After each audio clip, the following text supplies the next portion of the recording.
See this? This is a sketchbook. Most people have one, but they don't know how to use it. I would sit down with my sketchbook with a bunch of pens and things to draw, and then I would open it, and all of a sudden my brain goes blank. Blank like that of a baby panda who's trying to eat bamboo sitting on top of a tree. I kept falling down. Life was knocking me down from my idea factory, and things were not coming out. So I spent years filling my sketchbook with random things, hoping to improve my art skills, but then I realized I was just a baby panda who did not know how to use a sketchbook. So after a couple of years of trial and error, I found 5 ways to fill my sketchbook in a way that will improve my art skills. And I'm going to talk about them.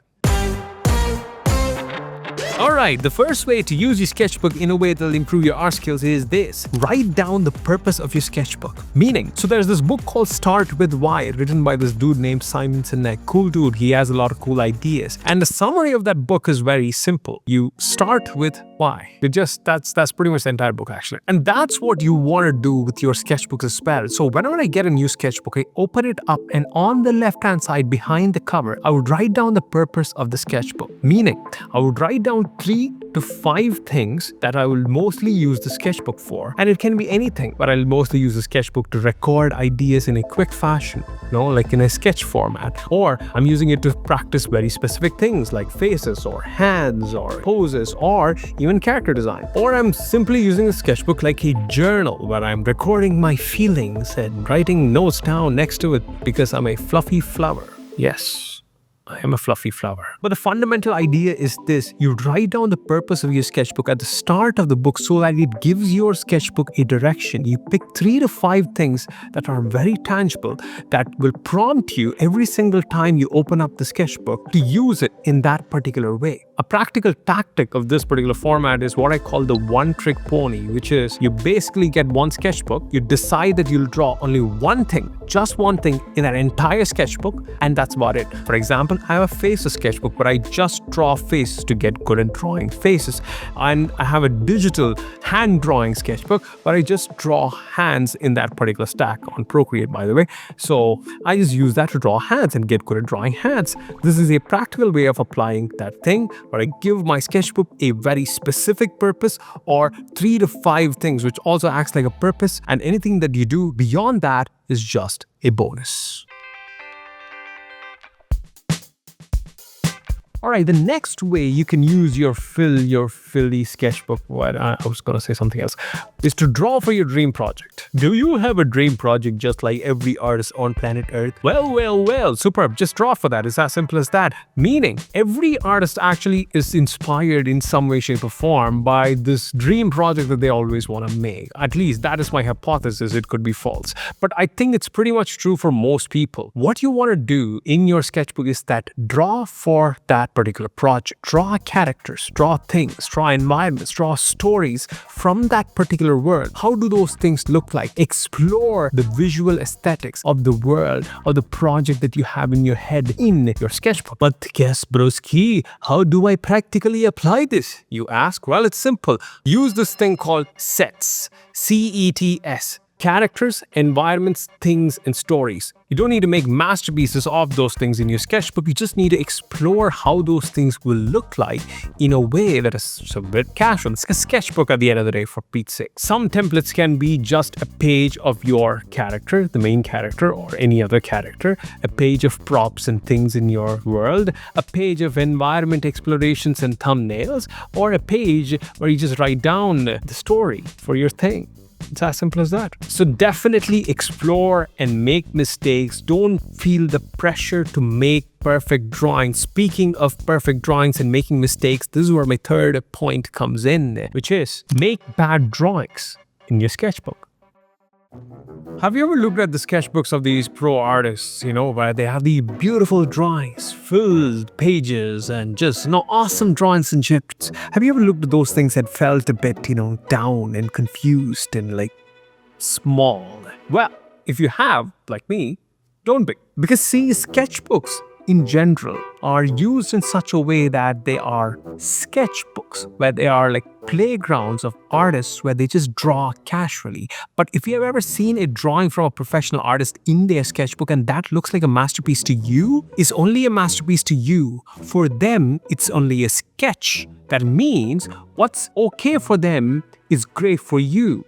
That also means what's okay for you is great for someone else. Your bad drawings are someone else's good drawings. Someone else's bad drawings are your good drawings. So the whole point of that particular thing is this. All you need to do is raise your base standards, raise your base level to a point your sketches are so good that it looks like someone else's masterpiece, someone else's great drawing. And that will happen only if you actually allow yourself to make mistakes in your sketchbooks. Think about this. If you actually want to get good at something, you need to know what you're bad at. And if you actually tackle what you're bad at, you will make mistakes. And mistakes are the way through which you'll gain feedback in order to get better. And that'll only happen if you treat your sketchbook not like a masterpiece gallery, but like a playground where you explore and make mistakes and make bad drawings. You gotta make bad drawings in order to make good drawings. And a practical way to apply this is to do study pages of things that you're bad at. One page where you pick a topic about the thing that you're bad at, that you're trying to get good at, by the way, and then you do a study of that thing. Fill 3 to 5 drawings in that page of that particular thing. And while you're doing this, try using different materials that you're not used to. For example, ever since the advent of AI art, the value of digital art in my spiel has gone down. My view has gone down. So I'm like getting more and more into traditional art and finding ways to color things. So I'm trying different materials like acrylic paint markers right now. And I'm trying to see if I can actually get the same digital results traditionally. And it's been good. The markers has been pretty good. So that's the thing. Use your sketchbook like a playground where you're allowed to make bad art. Speaking of making bad art, you need the 30-second drawing hack in order to actually improve your drawings. Alright, so the 30-second drawing hack is this. So every single time you do a drawing in your sketchbook, you write down 1 to 3 things that you can actually improve on. And once you've written down those things, you do the same drawing again with those improvements. That's it. And if you actually do this thing consistently, you'll actually improve your art skills. And here's the thing. Most people don't improve their drawing skills because they don't actually improve. To improve means you have to define the mistakes that you have made and correct those mistakes by doing the same behavior again so that you actually improve. So if you don't do it, you don't improve. And a 30-second drawing hack, by the way, is one of the easiest things that you can do that takes 30 seconds to improve your drawing skills in your sketchbook. Alright, so the final way to fill your sketchbook that will drastically improve your art skills is this, which is to do a 90-minute sketch. Alright, so I've talked about this thing called the playground, using a sketchbook like a playground versus an art book where you make these beautiful illustrations and stuff. And here's the thing, I have actually always used my sketchbook like a playground where I don't care about the things I make. It's so scrappy, I don't finish like 90% of my drawings, and it helped me improve my skills. And it is right, you have to do that.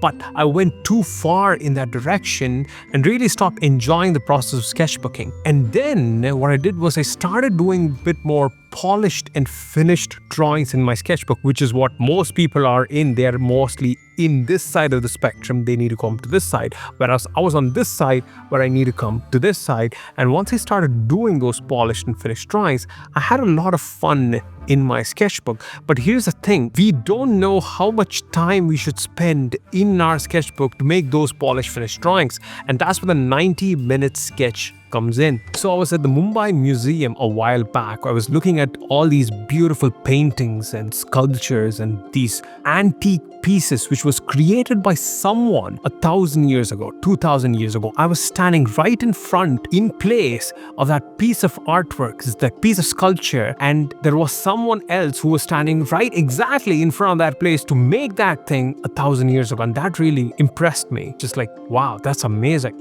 If you want to make work that matters, you have to put a lot of time and effort into it. You need to come up with great ideas and things that last the test of time.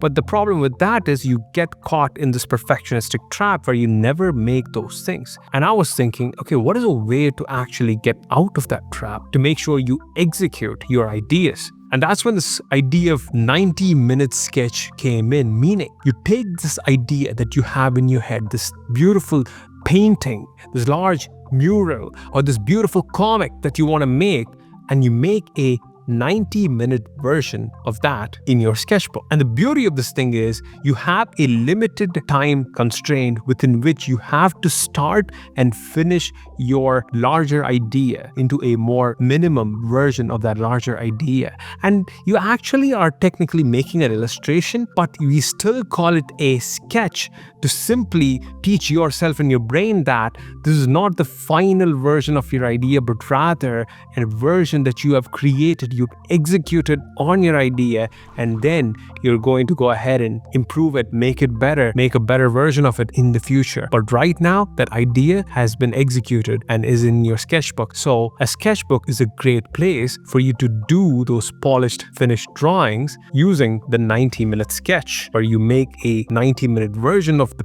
piece that you have in your head in your sketchbook and get it out there. And doing that fundamentally fulfills the main purpose of art making, which is you're practicing, you're using your sketchbook, you're doing all this for what? To make cool things, to enjoy the process of making cool things. And this 90-minute sketch achieves that.